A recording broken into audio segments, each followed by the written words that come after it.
I had to believe that I could lead. I had to believe that I wanted to lead. That took me a very long time. For years, I would never consider myself a leader. Furthermore, I didn't know if I even wanted to lead. If you've ever found yourself wondering when somebody talks about a personal brand, what does it even mean? If you've ever wanted to leverage your name, your face, your likeness to actually build not just your personal brand, but a business. If you've ever wanted to find a way to confidently talk to people about what it is you do, what it is you love, and the purpose you're here on this world to do, yes, this is the show for you. Welcome to the Jasmine Star Show. I empower entrepreneurs to build seven-figure businesses and scale them to 8. And today we are going to be talking about building a personal brand. Now, before you roll your eyes or turn away and just say, that's just totally not for me, I am here to tell you that if you gave me the next 30-ish minutes, I'm just simply going to present a case. I'm going to be answering questions about how, when you build a personal brand, it could bring 7 figures of revenue just on the personal brand as ancillary revenue to what you're actually doing in the business. So if you're not interested in adding another 7 figures of revenue, okay, feel free, scroll away, turn away, this isn't for you. But if that has piqued your interest, let's dive in. So I want to give a little bit of context and framework. I host a mastermind for 7-figure founders. And part of the reason I'm aggregating this group of women together, it's primarily to focus on 3 main things. And these 3 things have become pillars in my business and in the iterations of my business. So I'm going to read a little bit from my website. Number 1, embrace the power of branding, high-level marketing strategies, and creating systems that scale. We are bringing people in who are really wanting to focus on those 3 pillars: the power of branding, high-level marketing strategies, this ain't your mama's marketing strategy, and systems that scale. So it was in that time that I started having and fielding a lot of questions from these 7-figure entrepreneurs as they scale to 8. And they're like, great, Jasmine, we also want to either scale our personal brands or really start leveraging our personal brands so that we expedite how quickly we grow our businesses. So I'm going to pull a few of their questions and I'm going to share them as the foundation and framework for this particular podcast. So put a little bit of context. These are 7-figure founders wanting to leverage their personal brands as they scale to 8. I'm going to introduce you to Valerie. You can find her on Instagram at v.fagali, Valerie Fagali. Now, she is the founder of The Wellness Vault. It is an all-in-one platform for customizable health and nutrition coaching content. As she is scaling her 7-figure business, she's really leveraging her personal brand as a part of it. So here was a couple questions from Valerie. What were the top positions you hired to help you step into your zone of genius, and why? What was the one thing you had to unlearn about business in order to succeed as a personal brand? I really loved these questions from Valerie because I think that she's getting immediately to the main thing. In order for me to expand my personal brand, I needed more time to do it. And if I needed more time in my business, I would have to hire people to do things that I was doing. And the goal was to hire people who were better at it than I was. And then she asked, what did I have to unlearn? So let's unpack these questions. The best hire that I ever made. And we're gonna be focusing on the scaled power of a visionary and an operator. And part of the reason why I was doing that was because in 2019, the business had expanded to such a degree that I realized I bit off more than I can chew. I had successfully started businesses and began scaling. And I knew that I had come to a point where I needed to operationalize and I needed to systematize, but it was hard for me to understand. I think I had done an okay job with it, but not exactly at what I needed to. And just in case you really want to understand the depth of how I was feeling, I'm going to share with you a journal entry. This is my actual journal entry from 2019. But before I do that, where was I as an entrepreneur in 2019? I had taken my last photography client in 2016. So from 2016 to 2019, there was me just focusing on the educational side of my business and building out a personal brand. So for 3 years, we had introduced a multiple set of 7-figure revenue courses about Instagram, about branding. During this time, we launched a membership called Social Curator that ended up building at that same time our own tech stack.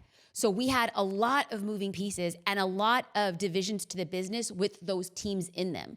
And I realized the business was growing faster than my skill set. Let's dive into that personal journal entry. Right after I had made an offer to what I called to at the time an executive project manager. I knew that I needed a head of operations, or even better, I knew I needed a COO, a chief operating officer. But number one, I didn't know how to hire for it, and I didn't want to overhire or overtitle, right? I'm like, I'm looking for a COO. And then they come in and I realize it's not a good fit. So I did something that I'm really proud that I did, because I managed my expectations and I was able to find somebody that I could work with on a much smaller scale and then elevate her within the organization. She was a COO for an online law firm at the time. So I was completely blown away that when she saw this job opportunity, not as a director of ops, not even as an ops manager, much less a COO, that she saw this job listing of all places on Facebook. I went to Facebook. I did everything everybody says you shouldn't do. I went to Facebook and I overshared. I was like, I'm really overwhelmed in business. I'm looking for somebody who can come in and manage my personal brand projects. I have a lot of moving pieces. And she saw that post. She had replied to, at the time I was working with a recruiter, replied to the recruiter, went through the recruiting process, and she was such a standout. Obviously, she was a standout. She was so overqualified for the role of a executive project manager that when I saw her test project came back and when the way that she had interviewed, I was like, this girl is something special. I even asked her, why are you taking a down move? It wasn't even a horizontal move. Like, you're literally taking an under job placement from where you were at your current job. And she said it was an opportunity for her. She wanted to come along and be a part of a business that scaled. She loved that we were building tech, and she loved the people that we were serving, and she deeply understood like what I was about, what the brands were about, and how big the business can get. That was all exciting until we made her a formal offer and she accepted. This whole time I'm like, there's no way she's gonna accept. There's no way she's gonna accept. And then my husband and I were on a vacation in Santa Barbara, California. It was actually 4th of July weekend. We had taken an extended weekend and I knew I wanted to make her the offer. We had our final interview. It was 4th of July weekend. And I literally looked across my husband and I was like, Independence Day for this country and independence from me trying to figure out how I can operationalize the business. So independence across all spectrums. Then I wrote this journal entry from July 10th, 2019. Had my first training call with Jade today. I'm thankful, but I mostly feel embarrassed. She asked simple questions that I couldn't answer. No, we don't have an employee manual. No, I process payroll myself. No, we don't have a protocol. People just ask me for vacation time. The business is doing so well. I can't quite believe it, but it's disorganized and everyone is doing things however they think is best. I'm just trying to survive. I hope she doesn't quit. That was exactly how I was feeling. I was a little bit embarrassed just to admit that that's where I was. And I wanted to make sure that we shared that process with you. Now, if you are listening to that and you feel like it's somewhat identifiable, you're like, yeah, I would kind of feel the same. I'm actually going to take it a depth further. Let's explain what type of questions that she was asking me. She would say, so where can I find these certain files? And I would say, well, some of them are in Dropbox. So we keep our video files in Dropbox. But in G Drive, well, that's where we have the assets for the membership. And on Google Sheets, well, that's how we organize just like links and data. But on Google Docs, that's where we do our long form content. Oh, and then on Asana is how we have our task management. And she's like, okay. Then she would ask questions like, well, what are the department processes like? And I'm like, well, we have a process on the educational side, and then we have a process for our content side, and then our support team has their own process. And she's like, so if anybody in the business were to make a lateral move between departments, they would have to learn a whole new system in the way that it's operating. And I'd be like, yeah, that's exactly it. And until she was asking me those questions, I never thought anything about it. I was like, well, yeah. And there is a different, smarter, better way to do it. And that's what she was looking at. She also asked things like, how long does it prepare just for one arm of the business, right? She's just looking at one arm of the business. She's like, so how long does it take for you to prepare the membership content? What are you asking for? Because we have like our visuals take a certain amount of time. Our copy takes a certain amount of time. Well, marketing, I'm not sure because it changes every month. And then the education and then the support, how does it all take? Well, I would have to ask like 7 different people and then the blah, blah, blah. I didn't have a clear answer. And it was all very revealing. So it was bringing up a lot of uncomfortability, a lot of insecurity, and a lot of revealing of just how tangled the back end of the business was. So I had a very clear realization, and it was I hustled and I was passively operationally competent. And I got the business to $3 million, but without the systems, I couldn't scale past that point. Now, I want to take a minute and point out that most businesses can kind of muscle their way to 1.2 and 1.5. I would say that probably my operational skills were stronger than most. I had created a lot of strong foundations when I had created my photography business. So I was able to use that skill set and apply it to a separate arm of the business. I was able to operationalize like when I started creating courses. But then this is where the complexity came layered in. I had multiple courses. We had launched a membership with multiple arms and different departments. And all of a sudden, I realized this is beyond my skill set. So when she came in, her main objective was to raise the bar of how we ran the company operationally. So she started building out a process for hiring team members. And once we hired them, she's created a process and a system for onboarding these new team members. She started processes and systems to define the culture of the business. Every part of the business became operationalized. Like, what is our maternity and paternity leave? She had created a system and a process for that. How does one request time off? She created a process and system for that. How do we respond when X, Y, and Z? There's process and systems. So any department across all of the organization is going to be running very similar so that we can standardize how we scale. So when Valerie asked, like, well, who did you hire? I would say that key role was a complete game changer and allowed us to scale far beyond that point. I would say that would be the main thing. If you aren't really skilled at operations and you want to scale past 3 million, you're going to have to bring in somebody who's just focused solely on that. So Valerie then asked, what did you have to unlearn about building a personal brand? I had to unlearn, don't hire fans, hire teammates. For the first 3-4 years of my business, I was going to Instagram and Facebook. I was going to my social platforms and saying, I'm hiring for this role. And what I realized is that fans believe in you and teammates believe in the vision. I didn't want people to be like, I really like Jasmine. The version that people see of me on the outside is about 2% of the person who's running the business. And so it took time for the fans when I would hire people who were like a big fan of like, I really love your content, which was great, except for the fact that people don't count the cost of what it means to create that content, count the cost of what it means to create a 7 and 8 figure business. All of those things were very important to how we were growing, and fans had a hard time seeing between the two. The second thing I had to unlearn about business is that clear is kind. I felt like I didn't want to be rude and I didn't say things the way I should have said them. When I am very clear, that is the kindest thing that I could ever do to a teammate. I'm going to be as clear as possible around feedback on how they're doing a great job, and I'm going to be very clear at what they need to do to get better at their job. So this was direct communication. We're not mean, we're not rude.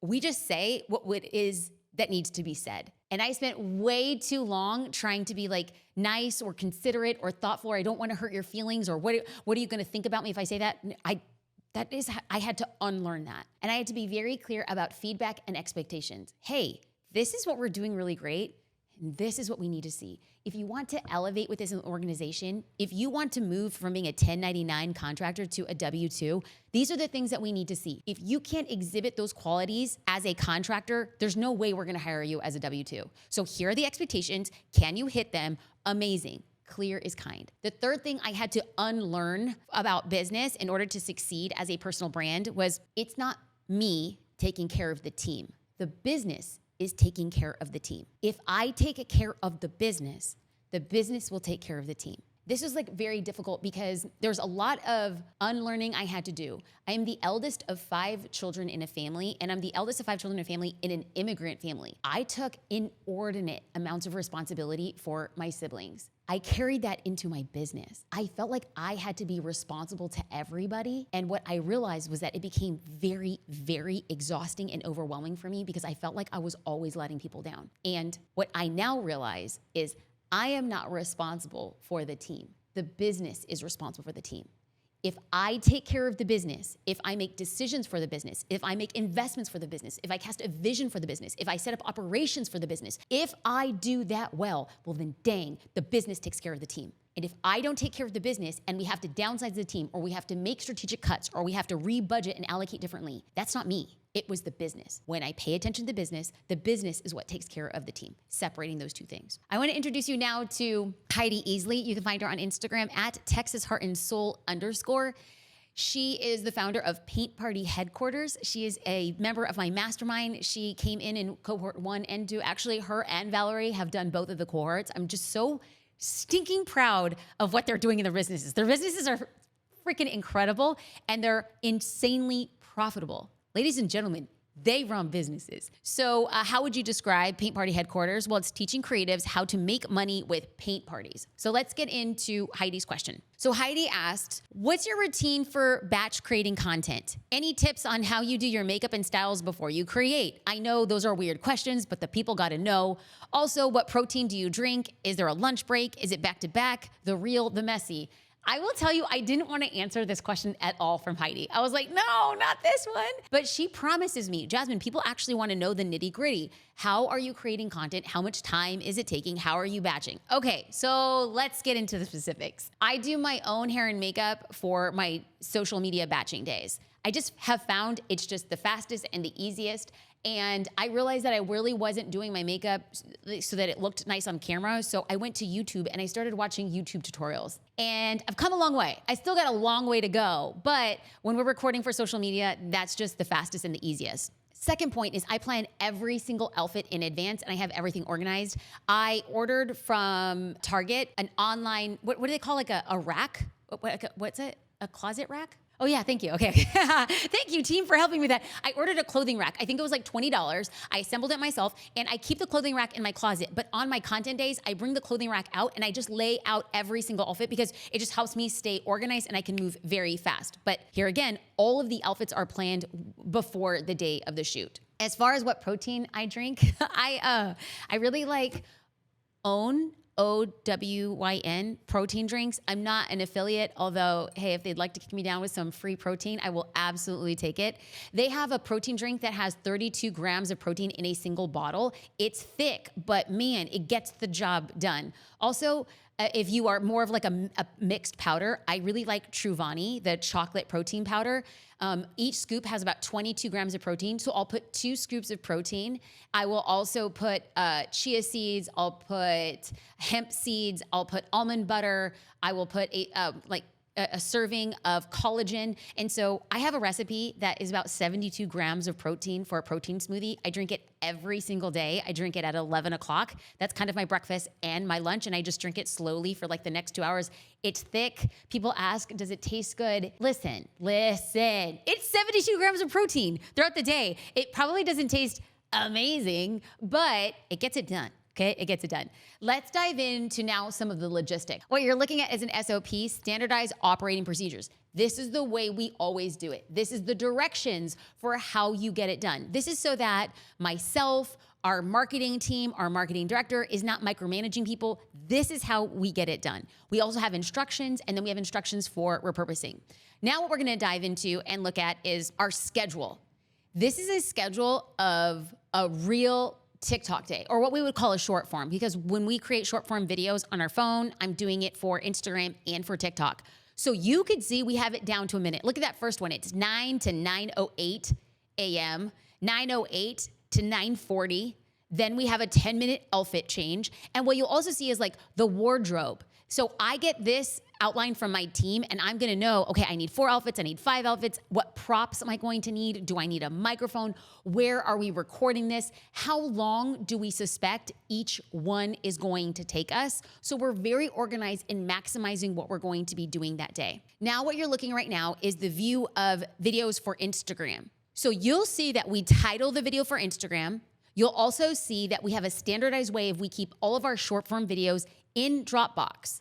but we're cataloging where these links exist inside of Notion. Notion is like our go-to end all be all. We go to Notion to find everything, but for the planning and logistics team, we're gonna be archiving within Dropbox. You will see that we have thumbnail photos for each of those videos, and you'll also find other detailed information. So what you're gonna look at now is if I were to open one of these cards, what you'll see here is this particular short form video was called Poster Quote. And when you open it up, you will see the filming date. You are gonna see when we have our first proofing date. You're gonna see when we're gonna put it out on TikTok versus Instagram. You'll find the music that we should be sourcing and finding and applying to it. You'll see the final Instagram format that we have backed up on Dropbox.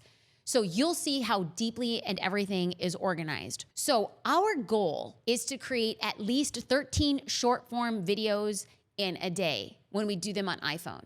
And I just have to tell you, that's exhausting. I have been doing this now for years. I work with a partner. She comes in on her phone and we execute on this. Do you need to work with a partner? No, not at all. I created all of my own content on my phone for years by myself. I have created and leveraged building my personal brand by investing in a personal brand team. And because I'm running multiple businesses and creating content, her coming in, we expedite, and she has made my life so much easier, so much more fun, so much more strategic, and she's always pushing me to run harder and faster. All right, let's get into another question from Deanna Wolf. She is in my mastermind. You can find her, Dietitian Deanna. She runs Online Entrepreneur Academy for nutrition professionals and healthcare coaches to build a virtual business and create impact. So her question comes along the lines of a little bit something more specific. How can I build a personal brand quicker? Another question, what I have now has taken me 10 years, but what would you have done differently? And her last and final question is, can I build a personal brand that doesn't require sharing my whole life online or require me sharing really personal things? Okay, let's go back and talk about this idea that it had taken her 10 years to build a personal brand, what she would have asked to do quicker. What you're looking at right here is a photo of me in 2006, 2007. I was a girl with a camera and with a dream. Nobody knew who I was. Very few people were paying me to do what it is that I wanted to do. So in 2007, that's when I officially started my career as a photographer. I was posting photos on a blog and I was writing about my experiences, what I was learning, what I was doing, what I was shooting. I didn't have a website. I just continued talking about this journey as I became a photographer. So I shared everything I learned. And I was good at taking complex ideas and making them understandable and actionable. And I want to pause here for a second, because in 2007, I actually didn't know what I was doing. I didn't know how big the business could get. And I didn't know the impact that I was making. I was just sharing what I was doing and what I was learning. I am creating these podcasts the same way I was creating those blog posts 20 years ago. And that was simply, I'm going to take complex ideas and I'm going to break them down so that they're understandable and actionable. That is what I am doing with this podcast right now. That's what I was doing with that blog post back then. And I will be the first to say that I am making content and I don't know everything that I am doing. I am just sharing everything that I know. And I wanted to make sure that I was creating that parallel so people deeply understood that I'm going to keep the main thing, even when it feels slow and even when it is not sexy. So in 2008, I started creating photography content. So 2007, I was just like, this is me. I have a camera. This is what I'm learning. And then what I decided to do in 2008 was to put a little bit more structure to it. I was going to start teaching people. I was no longer documenting what I was doing. I was teaching them what I had done that first year of business. Because within that first year of business, I had made over $100,000. And as a new photographer, not knowing what she was doing, that was a big deal. There was a lot of photographers who weren't making $100,000 their first year of business. There was a lot of photographers who weren't making $100,000 10 years into their business. So I started teaching the methodology and documenting that process so that by 2009, after sharing a year of me sharing what I was doing, people wanted to visually see it. They were reading it, but they wanted to see me in action. So in 2009, I debuted a photography shop online. And y'all, I was selling videos for $2.99. I was selling PDFs for $9.99. I was selling PDFs for $19.99. This was very low ticket, but I had built trust along the way that people had said, if I'm already getting that much value from these blog posts or current day, if I'm already getting all of this value from the podcast that she's creating, what would it look like for me to invest in her business? Friends, that's the game. The game of personal brand is share everything you know, share what it is that you do, how you do it. And it's crazy. It's when you do that people will pay you. People often think, oh, I can't share everything I know. You better, or else you're going to have a very hard time getting somebody to pay you. Okay. So 2009, we create that digital storefront. Now, I want to take a second here and give a little bit of real talk because so far it's been very aspirational. Look at all the cool stuff I've done. I spoke to empty rooms. I wrote articles no one read. I posted pictures nobody liked. I made offers that nobody bought. And it felt like I was moving backward. I can look back and tell you right now, that was my journey and that's what it was. But I will tell you in the moment, it literally felt like I was moving backward. It literally felt like I wasn't getting attention, recognition, customers, growth in the way that I wanted or I thought was palpable. But the key thing here was I didn't quit. I learned and I iterated. When we launched the store and it got great results, I realized that those results were a pop in the pan. What was I going to do to continue fostering those levels of results? What was I going to do to continue fostering speaking not to empty rooms, but rooms that had 2 or 3 people? What was I going to do to continue fostering the luxury clients and art directors that I was getting on the back of my photography? I didn't quit when it felt like I was moving backwards. I felt every single lesson was pushing me closer to the thing that I was supposed to do. So it wasn't until years later, actually, Rory Vaden, I'm going to link to Rory's podcast. Rory has been a guest on my podcast twice. Both of those podcasts were probably one of the most successful podcasts that I had done in those given years. So I'm going to link them in the show notes. But Rory always talks about Sheehan's wall and how do you break through? How do you have a personal brand where people are going out of their way, paying more, spending a longer time, waiting longer for what it is? And he describes Sheehan's wall is if we were to imagine, now if you're watching on video, you could see it, but just if you're listening audibly, picture a wall, and you want to break through that wall. Now, the reason you want to break through that wall is that means that was the defining point that your brand became the name in your industry, that you became known as the guru, the source, the person that people listen to. Sheehan's wall means that the minute you break through that in regards to your personal brand, you then earn the right to talk about multiple things. Let's break this down with an example. When we look at Brené Brown, she has earned the right to be on different shows and have multiple podcasts and multiple social media platforms because she broke through Sheehan's wall talking about vulnerability and shame. She became the go-to guru industry leader when it comes to vulnerability and shame. Then after she broke through Sheehan's wall talking about vulnerability and shame, she could talk about entrepreneurial growth and leadership. She could talk about strategy. She could talk about a lot of different things because she broke through the wall at being the go-to person for that. Let's look at Gary Vaynerchuk. Gary Vaynerchuk can talk about Web3. He could talk about comics. He could talk about wine. He could talk about social media. He could talk about strategy. Why? He broke through Sheehan's wall by talking about one thing and being the go-to guru for what? Wine tasting on YouTube. If you wanted to know anything about wine, you were going to go to Gary Vaynerchuk. He broke through the wall, becoming known for one thing, and then started talking about multiple things thereafter.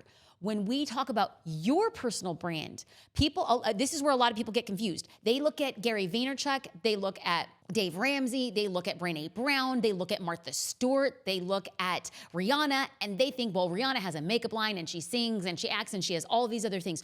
Right, but before Rihanna had the right to do all of those things, she had to become the best at one thing. And as you build your personal brand, I want you to go deep and very wide around the thing that you are most known for.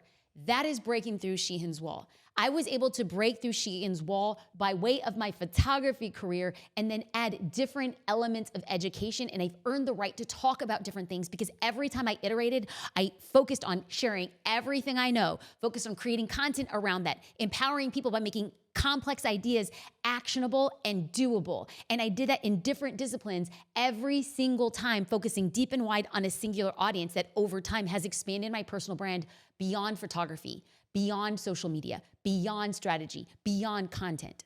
So now, 18, 20 years later, I'm focused on a specific niche becoming an industry authority. I served people well, I had proven results, and I expanded slowly.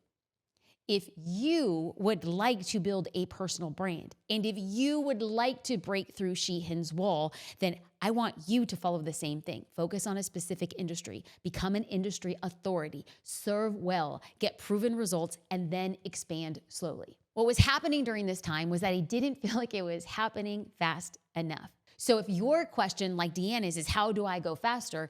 Content is gasoline, period, the end. If you want to grow faster and build a personal brand that has taken me 18 years, that has taken Deanna 10 years, and you want to do it faster, well, then I'm gonna have you focus on consistency. That's the number one thing. You need to be putting out content at minimum every single day. The people who I see at the time of this recording, 25 and 26, there are people who are dropping 3 to 4 pieces of content on Instagram and TikTok every single day. They're getting outsized results right now. Will that always work? I don't know, but right now it's the lion's share, 100%. Then, in order to become a trusted industry specific leader, you want to have 3 content pillars. What are the same 3 messages that you're banging a drum over and over and over again? And then lastly, when it comes to using your content to grow faster, of being consistent, having 3 content pillars, making those one-to-one connections. This is where I think a lot of people get mixed up. Like if they become popular or really well known, well, then people are just gonna flock to them. It's actually counter opposite. What I've discovered is that the bigger the brand has gotten, the less people feel like you're approachable or they would want to invest in you because they think like, oh, this person doesn't have time for me. I've realized that by answering my own direct messages, it has done more for conversions than anything else has. Yeah, you can have a great ads campaign. Okay, awesome. But if you have a great ads campaign and it's layered with a one-on-one connection or a touch point, game over. Done and done. You become unmessable with. All right, let's get into another question from a mastermind member. And Abby actually did cohort number 1 and 2. Her name is Abby Kirsten, at Abby_Kirsten_collections on Instagram. She runs Abby Kirsten Collections. It's joyful crafting for everyday moments and special life occasions. She teaches people how to elevate their crafting, and she's done such a great way at taking what people consider a hobby and really going deep dive with a really creative community and building her business around that. So I really liked her question because it gets really to the root of things. How do you scale a personal brand, not just your personality, but a legacy? How do you go from being known for what you sell to being known as a category niche leader? Not just recognized, but referenced. Not just admired, but aspired to. Not just followed, but felt. What were the pivotal mindset decisions that helped you make that transformation? What had to evolve in your leadership to not just scale the business, but scale yourself? My response to this is really straightforward, but it's not exactly easy. I had to believe that I could lead. I had to believe that I wanted to lead. That took me a very long time. For years, I would never consider myself a leader. Furthermore, I didn't know if I even wanted to lead. Leadership, from my perspective, was also like very mired. I had mentioned before, I had a lot of childhood responsibility. Probably looking back at it, I have deep empathy and sympathy for the younger version of myself. I think that I probably carried too much as a kid. And I don't think that it was my parents' fault. I just think it was where my family was. It was really tough growing up with little money and little resources. It was really tough to grow up in an immigrant family with 5 kids and my mom homeschooled all of us. It's just a lot.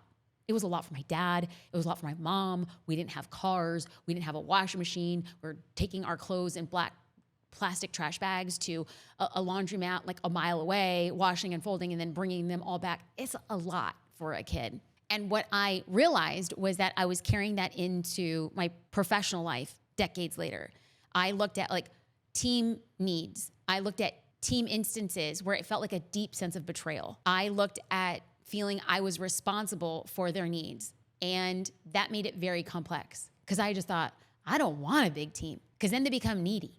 And then I have to run the risk of people like making decisions that are best for them when I had spent years pouring into them. What am I actually responsible for when it comes to a team? And all of that was a me thing. That was an inside job. There was no outside forces that was going, nobody was gonna come over with a sword and tap me on my right shoulder and then tap me on my left shoulder and like knight me into a leader. I just had to decide that number one, I could, And then number two, I wanted to.